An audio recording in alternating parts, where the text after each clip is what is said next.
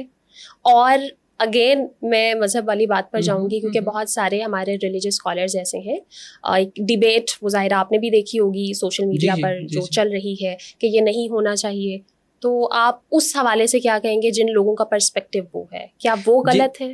جن لوگوں کا پرسپیکٹیو الگ ہے نا، آپ کا پرسپیکٹیو مجھ سے الگ ہو سکتا ہے، اختلاف رائے تو میرے خیال میں اختلاف رائے کے ساتھ چلنا چاہیے نا۔ اگر میں آپ کی کسی رائے سے اتفاق نہیں کرتا تو اٹ ڈزنٹ مین کہ میں آپ کو غلط کہوں، ٹھیک ہے، اور اس کا یہ مطلب بھی نہیں ہے کہ میں آپ کو کہوں کہ اب آپ کے بولنے پہ پابندی ہے، اور اس کا یہ مطلب بھی نہیں ہے کہ میں آپ کی آواز بند کر دوں، ٹھیک ہے۔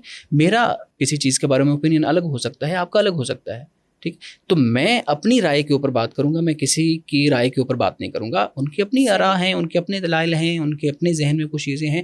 میں آپ کو ضرور کہوں گا کہ اگر آپ کسی ایسے مذہبی شخص کے پاس بھی بیٹھے نا، جس کی رائے یہ ہے کہ یہ قانون غلط ہے، یا جس کی رائے یہ ہے کہ 18 سال کی عمر میں شادی ہو جانی چاہیے، تو شاید ہو سکتا ہے اس کے پاس بھی کچھ نہ کچھ دلائل ہو سکتا ہے، ٹھیک ہے، دوسرے کے پاس بھی ہوں گے۔ تو جہاں تک میری انڈرسٹینڈنگ ہے، مجھے یوں لگتا ہے کہ شادی ایک ذمہ داریوں کا نام ہے۔ آپ جب ایک روم کے اندر انٹر ہوتے ہیں نا، تو آپ ایسے ہی انٹر نہیں ہو جاتے، آپ کے پاس ایک پورا ایک مائنڈ سیٹ ہوتا ہے نا کہ اب میں نے اندر جا کے کیا کرنا ہے، میری کیا کیا ذمہ داریاں ہوں گی، کن کن فرائض کو میں نے نبھانا ہے، یہ والی چیزیں ہیں ساری۔ تو آپ جب بھی ڈیسیجن لیں گے، آپ بہت سوچ سمجھ کے ڈیسیجن لیں گے۔ ٹھیک ہے، اچھا اسی حوالے سے ایک اور سوال میں آپ سے یہ کرنا چاہوں گی کہ کیا ایسا بھی ہوتا ہے کہ وقت کے لحاظ سے کچھ ڈیسیجنس، کچھ چیزیں بدل جاتی ہیں، اور اس دور پر شاید یہ ڈیسیجن ٹھیک تھا اور اب آ کے ہم کہہ رہے ہیں کہ نئی چیزیں، کیونکہ ہیلتھ والی چیز بھی ہم دیکھ رہے ہیں نا، کیونکہ ریسرچ کے اکارڈنگ جو ارلی چائلڈ میرجز ہیں اس میں لڑکیاں خاص طور پر ان کی ریپروڈکٹیو ہیلتھ بھی متاثر ہوتی ہے، ان کی مینٹل ہیلتھ بھی افیکٹ ہوتی ہے، ان کی فزیکل ہیلتھ بھی افیکٹ ہوتی ہے۔ تو کیا یہ اس طرح سے بھی چیز ہم دیکھ سکتے ہیں کہ وقت اور دور کے لحاظ سے چیزیں بدلتی ہیں؟ بالکل، آپ کا جو پورا فقہ کی جو ہمارے ہاں بحث ہے، جو فقہ کا پورا جو علم ہے، وہ اسی صورت میں ہے کہ جیسے جیسے مختلف ادوار میں تبدیلیاں آتی جاتی ہیں، ویسے ویسے آپ نئی ایک چیز کو ضرورت کو محسوس کرتے ہیں نا، اس کے بعد آپ اس کے اوپر علماء بیٹھتے ہیں، اہل علم بیٹھتے ہیں، وہ کوئی ڈیسیجن لیتے ہیں، اس کے بعد کوئی 20 سال بعد وہ چیز آؤٹ ڈیٹڈ ہو جاتی ہے، کوئی نئی چیز آ جاتی ہے، تو پھر علماء بیٹھتے ہیں، اس کے اوپر بات کرتے ہیں۔ تو میرے خیال میں یہ شروع سے ابھی تک یہی چیز چلی آ رہی ہے، اور یہ وسعت ہونی چاہیے۔ یہ جو ہمارے ہاں تنوع ہے، یہ ہونا چاہیے۔ ہر چیز کو فساد، لڑائی جھگڑا اور ان چیزوں کی جو ہے نا وہ بھینٹ نہیں چڑھا دینا چاہیے، اختلاف رائے کے ساتھ آگے بڑھنا چاہیے۔ اختلاف رائے جب ہوگا تو میرے خیال میں اچھے قوانین بھی بنیں گے اور اچھی چیزیں بھی سامنے آئیں گی۔ صحیح، یعنی ڈائیورسٹی ہی اس معاشرے کی خوبصورتی ہے۔ اچھا، میرا آپ سے آخری سوال یہ ہے کہ کیا جسمانی بلوغت اور ذہنی اور سماجی بلوغت یہ کچھ الگ چیزیں ہیں، یا جب ہم میچورٹی کی بات کرتے ہیں تو کیا جب کوئی بالغ ہو جاتا ہے اس کو ہی میچورٹی سے جوڑا جانا چاہیے، یا میچورٹی کی ایج کچھ اور ہوتی ہے، یا وہ ود ایکسپیرینس آتا ہے؟ نہیں، یہ الگ الگ چیزیں ہیں نا۔ کس طرح سے؟ دیکھیں نا، ایک شخص ہے جس کا وقت گھر میں ہی گزرتا ہے، ٹھیک ہے، وہ ہو سکتا ہے کہ جسمانی طور پہ تو بالغ ہو جائے، لیکن ذہنی طور پہ اس کو لوگوں کے ساتھ ڈیل کرنا نہیں آئے گا، وہ لوگوں کے ساتھ ملا نہیں ہے، ٹھیک ہے۔ ایک ویکیوم کے اندر یا ایک انوائرمنٹ کے اندر ایک شخص کی پرورش ہوئی ہے، ایکسپوجر نہیں ہے نا اس کا، تو آپ اس کو جب بھی مارکیٹ میں بھیجیں گے، آپ کہیں بھی بھیجیں گے، تو وہ لوگوں کے ساتھ ڈیل نہیں کر سکے گا۔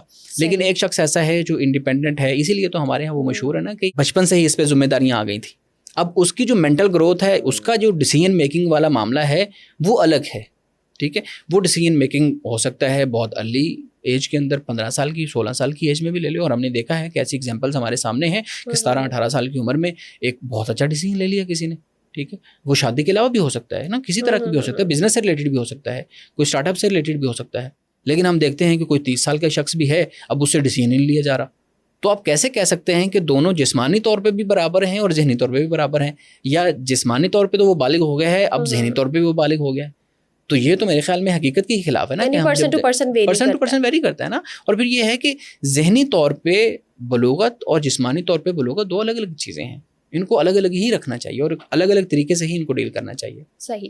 اچھا آخر میں چاہتی ہوں کہ آپ ہمارے دیکھنے اور سننے والوں کو کوئی پیغام دیں خاص طور پر والدین کو کہ وہ اپنے بچوں اور بچیوں دونوں کو کس طرح سے پیریڈس کے حوالے سے لڑکیوں کو اور ظاہر ہے لڑکوں کو بھی جب وہ بلوغت کی ایج میں پہنچتے ہیں تو کس طرح سے وہ ان کو اب ٹائم سے پہلے جو ہے وہ ٹریننگ جو ہوتی ہے پراپر یا ان کو کوئی چیزیں گائیڈ کرنی ہوتی ہے وہ کیسے اور کیوں کر بتانی چاہیے. دیکھیں والدین کی یہ سب سے پہلے یہ ذمہ داری بنتی ہے کہ اگر ان کی اولاد ہے تو وہ اپنی اولاد کے ساتھ ان چیزوں کو ڈسکس کریں, کیونکہ وہ ذمہ دار ہے نا, وہ خدا کے سامنے بھی جواب دہ ہیں اور معاشرے اور قانون کے سامنے بھی وہ جواب دہ ہیں, کوئی اور جواب دہ نہیں ہے, والدین جواب دہ ہیں. تو والدین اس چیز پہ سٹینڈ لیں اور اس چیز کو اپنی ذمہ داری سمجھیں کہ بچے کو بلوغت کے حوالے سے آنے والی جسمانی اور ذہنی تبدیلیوں کے بارے میں بتانا والدین کی ذمہ داری ہے اور وہ بہت ضروری ہے. اگر وہ خود نہیں بتائیں گے تو جیسے ہم نے پہلے بات کی ہے کہ بچے کہیں سے سیکھیں گے, اور جب وہ کہیں سے سیکھیں گے اوبویسلی ڈیسیجن تو وہ خود لے رہے ہوں گے, لیکن ان کے چاہے وہ غلط ڈیسیجنز ہو, ان غلط ڈیسیجنز کے اندر بھی کہیں نہ کہیں والدین ذمہ دار ہوں گے, کیونکہ والدین نے ان کو صحیح چیز نہیں بتائی. بالکل. تو میرے خیال میں والدین کو, ماں اور باپ کو خاص طور پہ اس چیز پہ سٹینڈ لینا پڑے گا, اس چیز پہ انیشیٹو لینا پڑے گا کہ وہ ان چیزوں کے بارے میں اپنے بچوں سے بات کریں اور گھر کے اندر نارمل کر دیں اس بحث کو, کہ بھائی کو پتہ ہو کہ ٹھیک ہے میری بہن اب پیریڈز کے دنوں میں ہے تو وہ خود خیال کرے اس کا, اگر کبھی وہ کہہ رہی ہے میں چائے نہیں بنا سکتی تو آپ خود بنا آپ خود بنا کے دیں اس کو نا, آپ اس کا خیال کریں کہ یس یہ اب ریسٹ والے اس ٹائم پیریڈ میں ہے تو اب اس کو ریسٹ ہی دینی ہے. یہ نہیں ہونا چاہیے کہ آپ اس سے ڈبل کام کروائیں یا وہ چھپاتی میری چیزوں کو. میرے خیال میں ماں باپ جب اس چیز کو نارملائز کریں گے گھر میں تو ایسا نہیں ہو سکتا کہ گھر کے اندر کوئی فساد, کوئی غیر اخلاقی چیز یا ہم اس کو اپنی اخلاقیات کے خلاف سمجھیں. میرے خیال میں یہ بالکل بڑی عجیب سی بات ہے کہ ہم ایک اہم چیز کو اپنی اخلاقی اقدار کے خلاف سمجھتے ہیں. ایسا بالکل نہیں ہے, نہ مذہب اس پہ جو ہے نا وہ آپ کو کوئی اس طرح کی ہدایت دیتا ہے, اس طرح کی بات کرتا ہے, اور نہ ہی آپ کا قانون اور معاشرہ آپ کو اس پہ ہوتا ہے. صحیح. بہت بہت شکریہ آپ نے ہمیں جوائن کیا, خاص طور پر اس اہم موضوع پر بات کرنے کے لیے آپ بلنٹ لائن نیٹ ورک تشریف لائے. Thank you so much. Thank you. جی ناظرین, ہمارے ساتھ موجود تھے محمد شعیب رضا, اور آج ہم نے بات کی خاص طور پر اس حوالے سے کہ بچے اور بچیاں جب بلوغت کی عمر کو پہنچتے ہیں تو بہت سارے ایسی چیزیں ہیں جن کو ٹیبو تصور کیا جاتا ہے, اور والدین بھی بچوں کو پراپر گائیڈ نہیں کر پاتے صرف اس وجہ سے کہ شاید اس کے ساتھ ایک شرم جو ہے وہ جوڑی جاتی ہے. سو آج ہم نے جانا, کیونکہ شعیب صاحب نے مذہبی تعلیم, اسلامی تعلیم بھی حاصل کر رکھی ہے اور سیکشول اور ریپروڈکٹیو رائٹس کے حوالے سے بھی ان کا بہت سارا کام ہے اور ٹریننگس وغیرہ دیتے ہیں, تو انہوں نے ان ڈیٹیل بتایا کہ مذہب میں اس پر بات کرنا نہ صرف اس کی اجازت ہے بلکہ کہا گیا ہے, اور ہمارے آقائے دو جہاں حضرت محمد صلی اللہ علیہ وآلہ وسلم کے پاس بھی خواتین تشریف لاتی تھیں اور وہ اس طرح کے جو سوالات تھے وہ ان سے پوچھا کرتی تھیں. سو آئی ہوپ کہ آج ہم نے جس ٹیبو کو توڑنے کی کوشش کی ہے اس کانورسیشن کے ذریعے وہ یقیناً آپ بھی توڑیں گے ہمارے ساتھ, اور ہم اپنی جو آنے والی نسل ہے, چاہے بچے ہیں چاہے بچیاں ہیں, ان کا خیال رکھیں گے اور ان کی فزیکل ہیلتھ اور مینٹل ہیلتھ کے ساتھ ساتھ ان کی ریپروڈکٹیو ہیلتھ کا بھی خیال رکھیں گے. آج کے پوڈ کاسٹ سے اپنی ہوسٹ میمونہ چیمہ کو دیجیے اجازت. اللہ حافظ.